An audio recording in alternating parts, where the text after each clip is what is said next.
I'm Roman Yossi of the Nashville Predators. I'm Dante Fabro of the Nashville Predators. This is Philip Forsberg of the Nashville Predators. I'm Colton Sissons of the Nashville Predators. I'm Eustace Aros of the Nashville Predators. You're listening to the Renegades of Puck with Crazy Charlie. Welcome to the bunker. Welcome to the Renegades of Puck podcast. I'm your host and captain, Crazy Charlie Saunier. And before we get started with the No Half Step in Hockey coverage, first let me direct you to our home website, renegadesofpuck.com. Once you go to renegadesofpuck.com, you'll learn everything you need to know about the show. And once you're good and educated about the show, you can click on that merchandise tab. Take you straight to our classic logo t-shirt, our pride logo t-shirt, all of our different special event t-shirts, and so much more. All the gimmicks you come to know, love, and expect from Renegades of Puck are all still available in our online store. Whether that is socks, throw pillows, wall arts, bed sets, makes no difference to the Renegades of Puck. Something like 88 different items in our online store, and the best way to say it is that we've sold out so that you can buy in.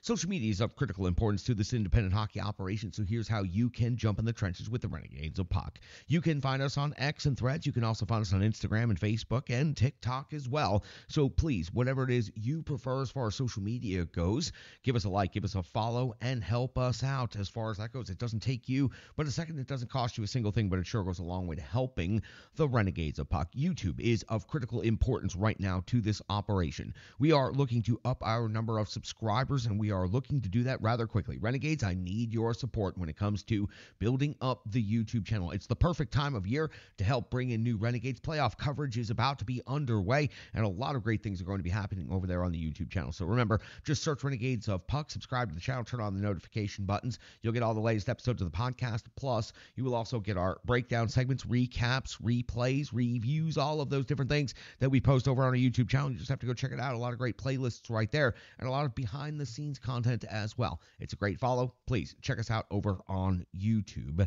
Venmo, that is how you can support the show financially. Please go to Venmo and search Renegades of Puck, or scan the QR code that is currently on your screen.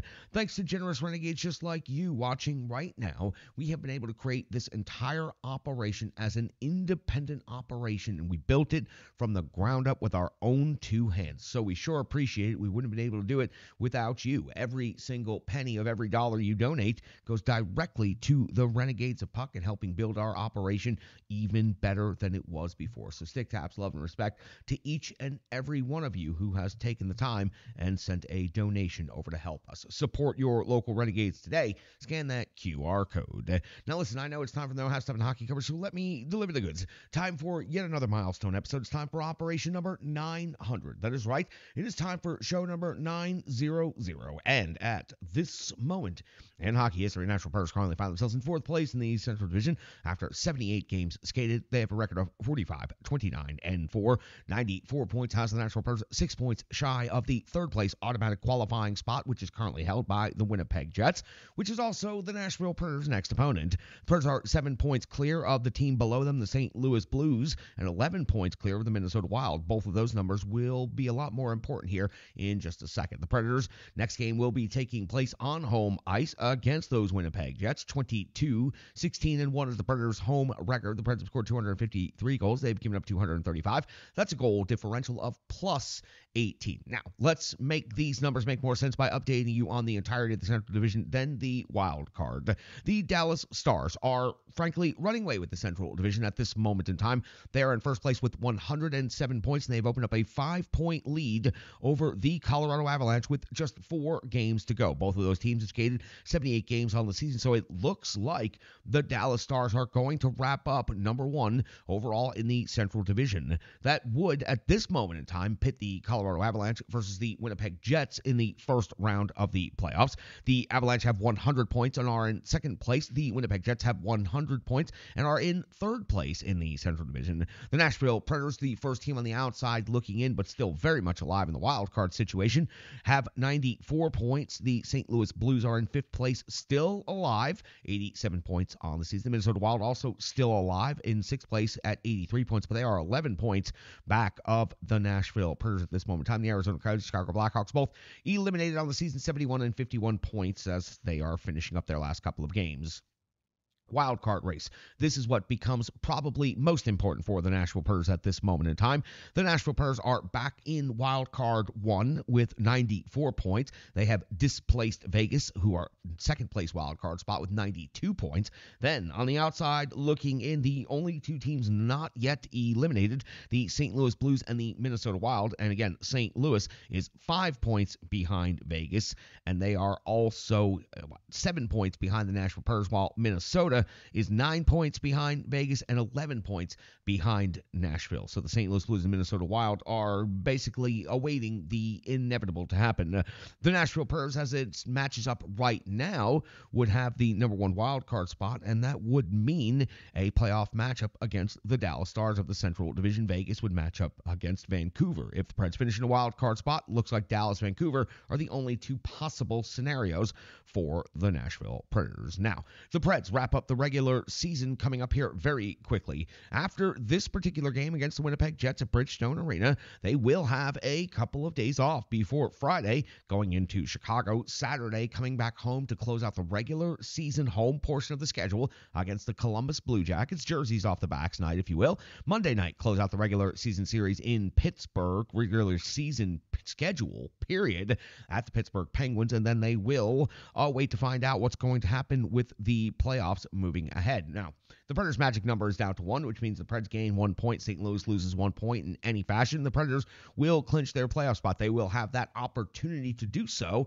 on home ice against the division rival, the Winnipeg Jets. The Preds have met the Winnipeg Jets 3 times already this season. Back on November the 9th was the first time they met. It was the Preds falling in Winnipeg 6-3. UC Saros got beat up in that one, 31 out of 36 and taking the loss, but Forsberg did have 2 goals. Tomasino added a goal. Brossoit got the win in net for the Jets, going 20 out of 23. Connor had 3 goals and an assist for 4 points in that game and was dominant against the Predators. On the 26th of November, the two teams would meet again. The Predators would score a victory at Bridgestone Arena, 3-2.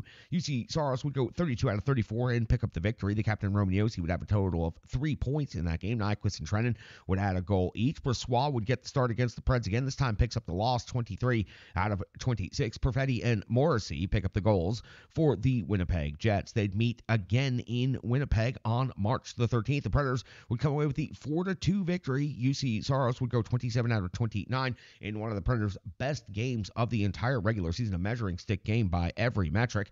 Nyquist, Sherwood, Zucker, Forsberg, all with the goals for the Predators. Hellebuck, 34 out of 38, took the loss. Appleton and Iapollo scored the goals for the Winnipeg Jets. So the Predators at this moment in time, 2-1 versus Winnipeg, winning the last 2 games, the most recent 2 games in the series, and this time we'll host them at Bridgestone Arena with an opportunity to clinch a playoff berth. And yes, while third place is looking unrealistic, beating the Winnipeg Jets on home ice would put the Predators just 4 points back of Winnipeg with a couple of games to go on the season. Put the pressure on Winnipeg is the way you should do it.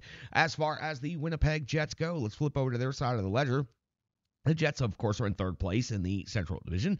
They have a record of 47, 24, and 6. They have 100 points on the season. On the road, they have a record of 22, 13, and 3. They've scored 237 goals. They've given up 191 against the season. That's goal differential plus 48 in their most recent stretch of action. Let's talk about the previous 5. On March the 28th is a 4-1 loss versus the Vegas Golden Knights. On the 30th of March, a 3-2 loss versus the Ottawa Senators. On April the 1st, a 4-3 win versus the LA Kings. On the 4th of April, a 5-2 win versus the Calgary Flames. And most recently, on the 6th of April, a 4-2 win at the Minnesota Wild. Hellebuck got the start, picked up the victory, 25 out of 27. So that's 3 consecutive victories for the Winnipeg Jets. Take a look inside the NHL ranks and the numbers of this matchup.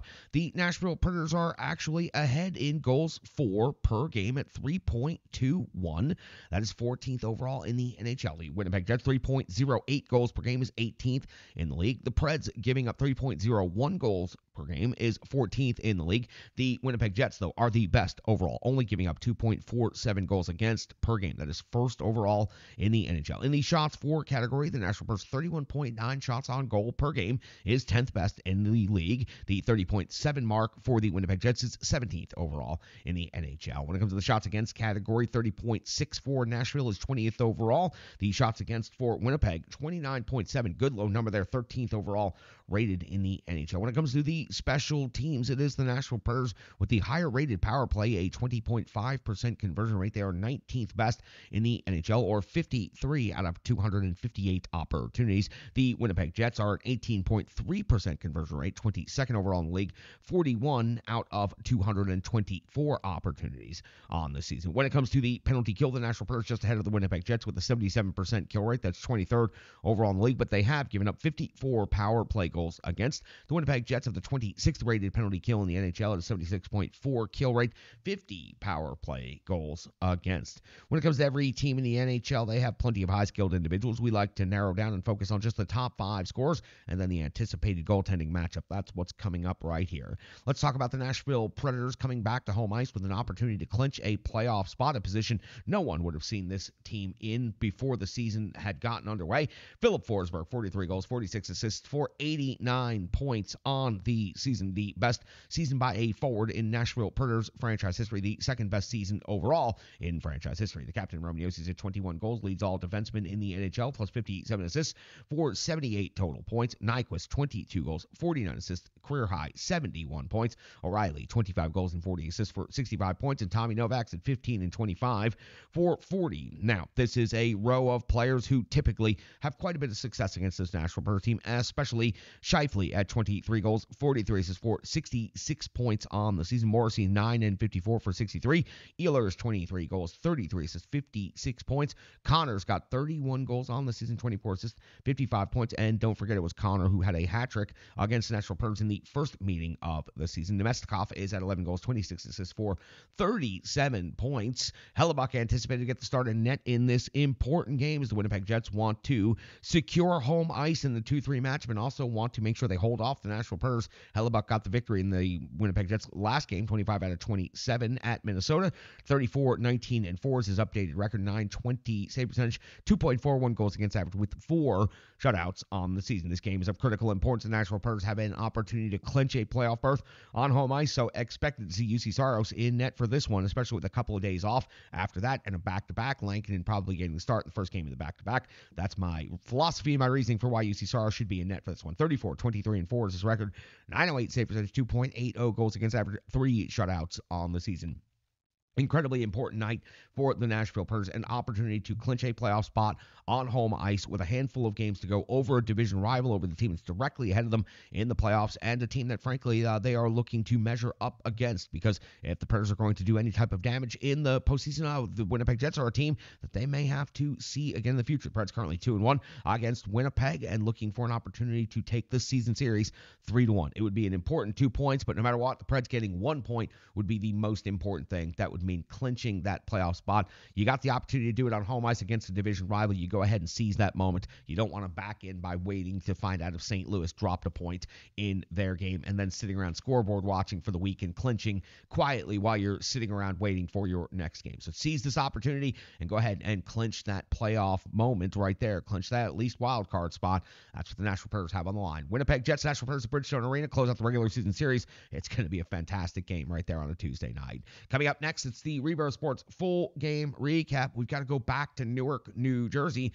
and we got to find out what happened between the Nashville Predators and the Devils. It's coming up next right here on the Renegades of Puck podcast. Hockey players are as unique as the game itself, and your uniform should be tailored to fit you. Rebirth Sports is your sports apparel tailor. From shells, bags, warm-ups, hats, hoodies, branding, and more, let Rebirth Sports be your custom hockey tailor. And don't forget to tell them they do more than just hockey. Rebirth Sports on Facebook, Twitter, and Instagram. Rebirth Sport, a match made in hockey. It's now time for the Rebirth Sports full game recap. We go all the way back to April 7th, the year 2024, when the Nashville Predators were in Newark, New Jersey to close out the regular season series with the Devils. Head coach Andrew Nett deploys his lines and defensive pairs in the following way: Forsberg, O'Reilly, and Nyquist, Zucker, Sissons, and Beauvillier, Jankowski, Novak, Evangelista, Smith, McCarron, and Sherwood, McDonough and Josi, Luthon and Carrier, Stastny, and Shen. UC Saros gets the start in net. We are just 1 minute and 49 seconds into this game when it is Hughes scoring his 27th goal of the season, breaking through for the New Jersey Devils. It was a snipe off of the rush. Looked a lot like the last time he played against the Nashville Predators and scored a goal. Very similar. First shot on goal of the game ends up in the back of the net for the Devils, giving them a 1-0 lead on Hughes' 27th. 3:26 of the first period. Now Kokkonen makes a save on Luzon. That's the first shot on goal for the Nashville Predators. It does not end up in the back of the net. At the 3:30 mark, Kokkonen comes up with a save on Sherwood's jam attempt. At 3:55 of the first, Saros comes up with a save on Myers' redirect. 4:48, Kokkonen comes up with a save on Jankowski's deflection. At the 5:54 mark now of the first period, it's UC Saros coming with a save on Eric Holla. At the 7:04 mark of the first period, Saros comes up with a save on Holtz. Now we're at the 8:22 mark of the first period, and it's UC Saros coming with a save on Brott. Before at the 8:39 mark of the first period, it is the captain of the Nashville Predators, Roman Josi, breaking through on the scoreboard. It was a heavy shot that hit Kokkonen and then trickled in. At this moment, Kokkonen leaves the game injured. Allen comes in. So Yossi's 21st goal of the game also leads to a goaltending change due to injury. Ties the game up at 1 apiece. New Jersey Devils, Nashville Predators, each with 1. 11:46 of the first period. Allen comes up with a save on McDonough that's his first save of the game, coming in relief. At 12:55 of the first period, Allen makes a save on Forsberg. Then at 14:06, another save on Luke Evangelista before UC Saros comes up with a save at 15:35 on Nico Hischier. At 16:03 now of the first period, it's Allen coming up with a save on Forsberg. And at 17:12 of the first period, it's Allen making another save on Zucker. Allen was definitely tested after coming into this game, but keeps the score tied at 1 apiece. At the end of the first period, the Nashville Predators are out shooting the New Jersey Devils by a total of 12-8. 1:19 into the second period, it's UC Saros coming with a save on Hischier. At the 1:44 mark of the second period, it's UC Saros coming with a save on Hughes. We go to the 1:59 mark of the second period, and we find Allen coming up with a big-time save on Luke Evangelista. At the 3:51 mark, Saros now a save on Bowers. The teams are trading chances here in the early minutes of the second period. At the 4:55 mark of the second period, UC Saros comes up with a save on Timo Meier. At 5:32. We find Allen coming up with another save, this time on Luke Evangelista. At 6:37 of the second period, we find our first penalty of the game. It is on Colton Sissons. He's off to the box. 2 minutes for tripping. The Nashville Predators penalty kill would be outstanding. As a matter of fact, they would not give up a single shot again. So 0 shots on goal for the Devils over the 2-minute course of the power play. But then we go back to 5-on-5 hockey, and at 8:59, we find Saros coming in with a save on Eric Holla, and a big-time save right there. 10:51 of the second period, just past the halfway point of this game. It's Siegenthaler for the Devils off to the box. 2 minutes for tripping. Allen would have to come out with a save on Nyquist, plus some solid jam and follow-up by Ryan O'Reilly. But it is Allen holding strong here in the second period. At the 13:01 mark of the second period, it is Saros coming with a save on Palat off of the rush. This was definitely a big-time save right here, as Palat had gotten himself a little bit of daylight and a little bit of freedom and was looking for a big-time scoring opportunity. At the 16:16 mark of the second period, it is UC Saros coming up with a save on Bowers. At the 17:43 mark of the second period, it's Allen coming up with a save on Michael McCarron's backhand. We go to the 18:07 mark now of the second period, and it's Allen once again coming up with a save on Jankowski. Before the end of the period, though, the Nashville Predators would pick up a penalty. Catch this, at the 19:57 mark of the second period, so with 3 seconds remaining in the period, Luzon would get called 2 minutes for holding. The Nashville Predators would have to kill off the last 3 seconds. They'd have to deal with a face-off in their own zone. They would be able to accomplish that, and we'd hit the intermission with a long carryover going into the third period. The Predators, though, adding 13 more shots in the second period, now out shooting the Devils 25-17 over the course of 2 periods. We go to the third period, and we find a carryover of 1 minute and 57 seconds of the power play for the New Jersey Devils, but 0 shots on goal yet again given up by the Nashville Predators penalty kill. As a matter of fact, just an incredibly outstanding penalty kill on the 2 opportunities that they've had so far in this game. We go back to 5-on-5 hockey, and immediately at 2:11, it is the Devils. Tierney with his 4th goal of the season, and it was a terrible play. UC Saros, miscommunication and misplay of the puck with his defenseman Ryan McDonough, leaves the puck in just kind of a vacant area. The Devils first to pounce on it. There's a turnover straight to the low slot area, and the Devils converting. Tierney scoring the goal, and the Devils going ahead 2-1 here early in the 3rd period. And that was right after the Predators had just an exceptional penalty kill to open the period. We're at the 3:34 mark of the 3rd period, and it's Allen coming up with a save on Sissons at the 4:29 mark of the 3rd period. It's Allen coming up with a save on Stastny. At 6:07 of the 3rd period, it's UC Saros coming with a save on Nemec. And then at 7:29, Allen comes up with a save on Zucker. 8:35, Allen, a save on McDonough. 9:30 of the 3rd period, Allen, a save on Zucker's deflection. Clearly, Allen is the reason that the New Jersey Devils are maintaining their 1-goal lead in this game. We cross over the middle of the 3rd period to the final 10 minutes of regulation. And at 10:22, we find Allen coming with another save on Jankowski. After this save sequence, we did see a scrum after the whistle as the Nashville Predators were definitely getting more aggressive, trying to get to rebounds. At the 10:32 mark of the 3rd period, it's ball off to the box. 2 minutes for high sticking on Philip Forsberg. But the Nashville Predators power play would suffer the same fate earlier as the Devils power play did, with not generating a single shot on goal. Matter of fact, it's worse than that. The Predators generated almost zero, no zone time and possession. Very difficult power play to watch. We go back to 5-on-5 hockey, but not even for a full second, because at 12:32, so exactly 2 minutes after the previous penalty was taken, we see Nemec going off the box. 2 minutes for puck over the glass, and this is going to allow the Nashville Predators a redo on that power play immediately, and Luke Evangelista is not going to waste this one. His 16th goal of the season comes as he pounces on the rebound and goes bar down. Nobody else saw where that loose puck was, but Evangelista first to jump on it, tying this game up at 2 apiece. A critically important moment in this game, and a pivotal goal for Luke Evangelista and the Nashville Predators. Game tied at 2 apiece. 14:44 of the 3rd period. Now Saros comes up with a save on Nosek. 17:20 of the 3rd period. Allen comes up with a save on Sherwood. And at 19:41, Allen comes up with a save on Ryan McDonough.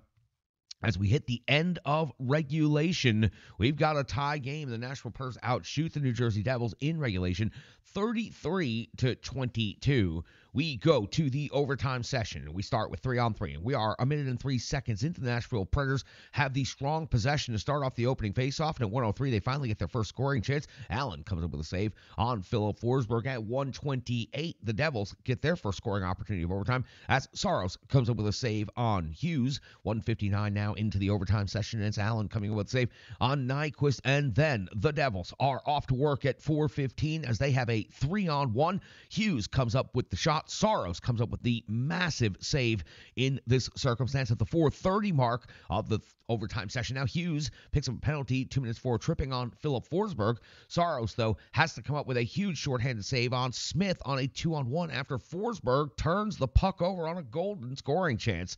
We hit the end of regulation, 35-25 for the shots on goal for the Predators. We go to the shootout to settle it. Timo Meier would go first for the Devils and be shut down by UC Saros. Then Gus Nyquist would be shut down by Allen. Saros makes another stop on Brett O'Reilly, slows things down, and beats the goaltender for a 1-0 lead in the shootout. Hughes then goes for the New Jersey Devils and is shut down by UC Saros. No reason for the Predators to take their third shot. They win the shootout 1-0, and they win the game 3-2 in the shootout. For the Nashville Predators, they were down on the first shot on goal of the game, and then they were down in the 3rd period. They found a way to come back both times, and then they found a way to get that extra point, setting up Tuesday night a chance to clinch their playoff spot this season. The magic number is down to 1 based on the results all around the league. So for the Nashville Predators, did exactly what they needed to do.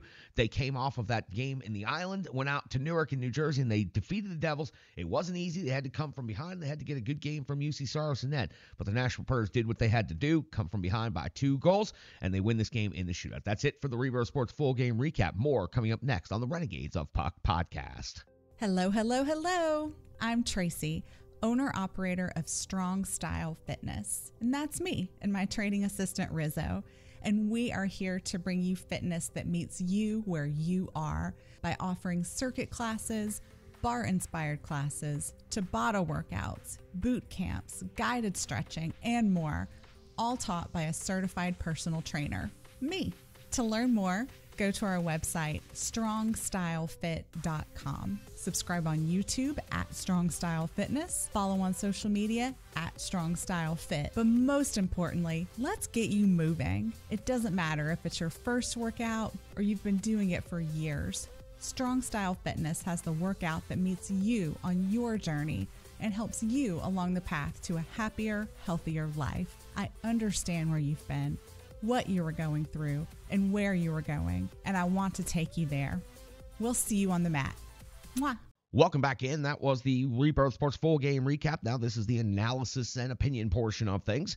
Let's talk about UC Saros getting the start in net. Second day of back-to-backs, as is customary this season with Andrew Bernetti. He started Langton on the first night and Saros on the second night of every back-to-back this season. 23 out of 25 for UC Saros, and it was an outstanding performance overall throughout the entirety of the game. But then things really pick up when you get to that overtime session.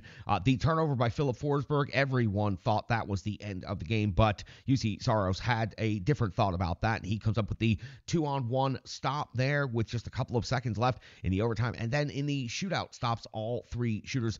That's an outstanding performance. Saros gave up a goal on the first shot of the game and then just got better and better as the night went along, leading to that 3-for-3 in the shootout. So great job for UC Saros, and that secures his 34th victory of the season, gets the Nashville Predators to within 1 point of clinching a playoff spot. Ryan O'Reilly, his offensive output has dipped certainly in the last several weeks, but this was a nice uptick for him. 2 assists in this game in the regulation portion of the game. 22-31 is a lot of minutes to log out there, but also it comes down to the game-winning shootout goal, and that was the only one that got into the net for either of the two teams. A strong night overall for O'Reilly in a second night of back-to-backs, a lot of minutes logged, and an impressive effort, getting assists on both of the Nashville Predators goals in regulation, and then getting the only shootout goal for the team. So again, Ryan O'Reilly bounces back with a nice game here. Philip Forsberg adds 2 assists to his stats on the season. Also generated 4 shots on goal, 21:03 time on ice.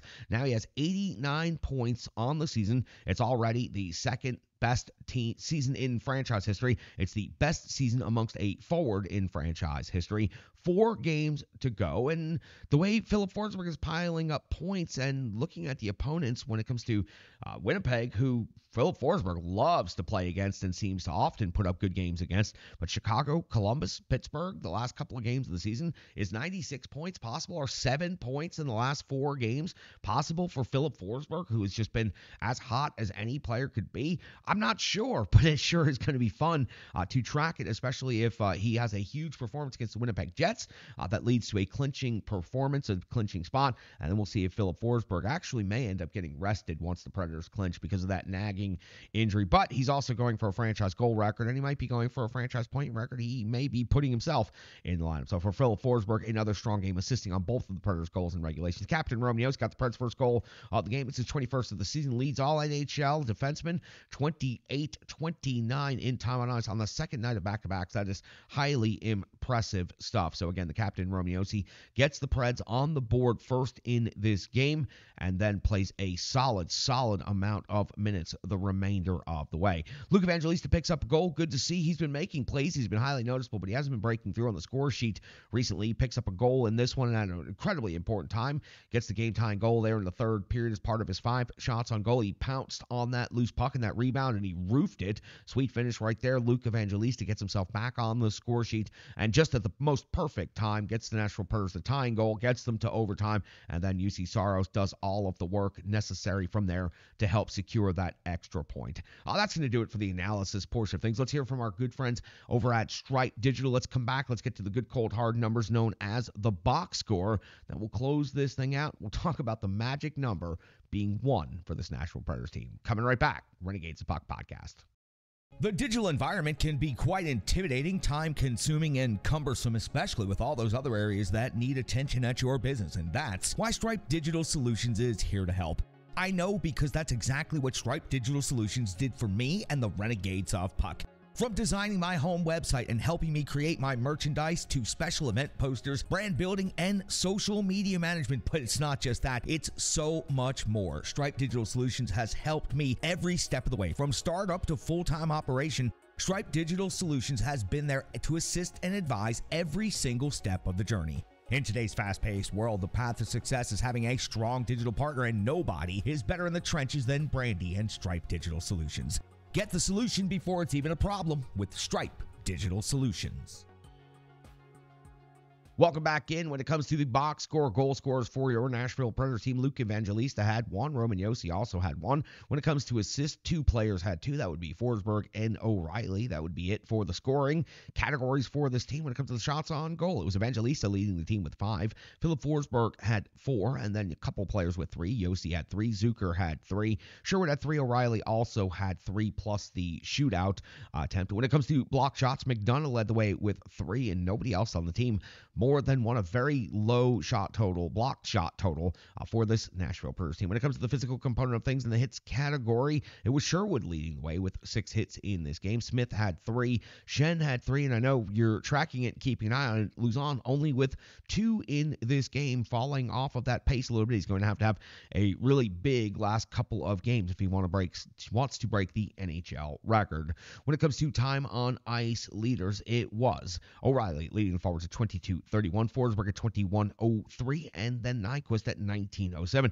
On the defensive side of things, a very different story. Roman Josi, 28:29 in the second night of back-to-backs. Again, that's a high amount of minutes. 23:16 for McDonough, 20:42 for Alex Carey. When it comes to special teams, the time on ice leaders, the power play for the Predators was 1 for 4 in this game. Your power play time on ice leaders were Philip Forsberg at 3:31, O'Reilly at 2:54, Evangelista at 2:39, and then Josi at 3:53 in total. The penalty kill was 2 out of 2, so perfect. Gives some stick taps to the time on ice leaders on the penalty kill unit. Jankowski at 1:49 and Cole Smith also at 1:45. And on the defensive side of things, it was Alex Carey at 1:36, Shen at 1:38, Stastny at 1:37, and Ryan McDonough led the Nashville Predators in total shorthanded time on ice with 2:28 in this game. Again, McDonough on the second night of back-to-backs, 23-16 total, 2:28 of that is shorthanded. Impressive stuff from the veteran blue liner of the Nashville Predators. Face-off winning percentage for the Nashville Predators, 55.6. That's a good number. The hits, 17, kind of low. Block shots also very low. You can tell it was the second day of back-to-backs. The Preds just didn't have that extra edge, that extra little bit of stride in their game. 17 takeaways, though, versus 5 giveaways. That meant they were at least a little bit more protective and safe with the puck than the New Jersey Devils were. And when it comes to the goaltender, UC Saros, 23 out of 25, 2 goals against an in-game save percentage of 920, 22 even strength saves, 0 power play saves. Give the penalty kill unit another stick taps for that, not giving up a single shot against, 1 shorthanded save for UC Saros. That's going to do it for the good, cold, hard numbers known as the box score. The Predators come away with a 3-2 victory in the shootout in New Jersey, moving to 1 point from clinching a playoff spot. And that's exactly where we wrap this up. What a moment. What a moment for this Nashville Predators franchise. They were going into a full rebuild. They largely dismantled going into the end of last season and more over the summer, brought in a rookie head coach, a rookie general manager, and some spare parts that seem to not make a whole lot of sense in the bigger picture of the puzzle. And now here we are, just a few months later, and the Nashville Predators will host the Winnipeg Jets at Bridgestone Arena for the final time that those two teams will face off this regular season. And the Predators have a chance, if they gain a single point, to clinch a playoff spot. There are people that thought the Nashville Predators could hover around 5th place, and maybe if the wild card broke the right way and there weren't very many good teams, the Preds could squeak themselves in, and the Predators have blown away all of those expectations. They have been in control of their own playoff destiny for a month now, and they continue to be in control of that. Playoff positioning is the only thing left to really decide between these teams, and they have an opportunity to clinch the playoff berth on home ice against the Winnipeg Jets. It's a huge, huge moment in the rebuild and the upward trend of this new Nashville Predators franchise under Barry Trotz, under Andrew Brunette, with Roman Josi, and of course Philip Forsberg and UC Saros, and the new additions of Nyquist and O'Reilly. It has been an incredible puzzle to put together and a great mix this season. It's leading to franchise years for goals, potentially points. The Nashville Predators are going back to the playoffs, and they have an opportunity to do that against the Winnipeg Jets. Secure your playoff destiny for this season by winning against Winnipeg at home, and then there will be 3 games, 2 of the 3 on the road, Saturday versus the Winnipeg Jets. Not very much competition in all of the teams eliminated as far as what's left on the schedule. Nobody playing for anything except this Nashville Predators team. Beat the Winnipeg Jets. Seize this moment. Clinch your playoff berth. Defy all expectations, and then you've got a couple of games to get things right, get things correct, get the injured players healed up, and get ready to do damage when it comes to the first round of the NHL playoffs. Again, it looks like it'll be the Dallas Stars, the Vancouver Canucks. However it may fall, the Nashville Predators aren't supposed to be there, so they can go in a little bit looser, a little bit lighter, and they can do some damage if they can roll all 4 lines, get consistent goal scoring and goaltending. But, of course, any team can. It's been done many times before. The Nashville Predators would not be unique or special if they went in as a wild card team and pulled off an upset in the first round. Sometimes it's just a matter of how you're playing when you get there versus how you played in the first month or so of the season. That's going to do it for episode number 900. If I may say so, holy shit, that's episode number 900. We've done this 900 times now, and we're not going anywhere. There have been some dramatic changes in the structure of the show and in our management status and in some other areas behind the scenes in the business areas, but that happens at this time of year for every show, and that is part of the business cycle of things. But the Renegades of Puck were built as an independent operation to be able to survive when someone tries to pull the rug out from underneath us. That may have happened, but you didn't catch us off guard. Renegades are never caught off guard. I appreciate each and every one of you sticking with us over the last couple of weeks as things have been a little bit interesting here in the bunker. I'll leave it at that for now, and I'll tell all later. I'm your host and captain, Crazy Charlie Saunier. Thank you so much for 900 episodes. Stick taps, love, and respect.